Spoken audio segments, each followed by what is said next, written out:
Takže čau lidi, u dnešního videa si tady dneska teďka z začátku mám na vás takovou otázku. Jo, jestli uhodnete, jaká je tady to droideka, napište do komentářů. To je jasný, jak by se vám to mohl jinak říct. No, jako víme jak, ale jako teďka ne, jo?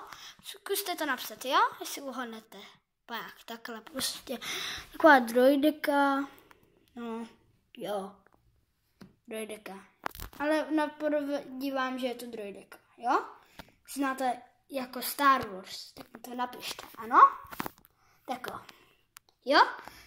Teďka tady to bylo i v předchozím videu, ale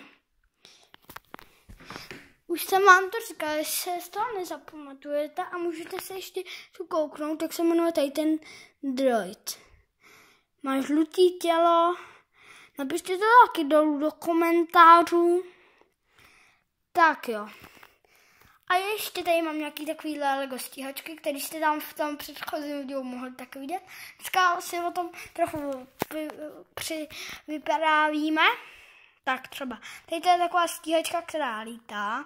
To je taková, nevím, jak to nazvat, to je jako Lego, to není úplně pravda, co jsem si postavil samozřejmě.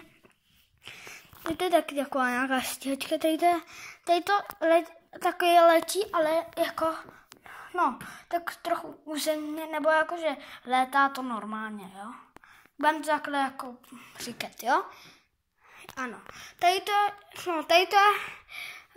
to může jet, tady to jezdí hlavně po zemi a může to i lítat, to je jedno. Takže tady to může jezdit i lítat.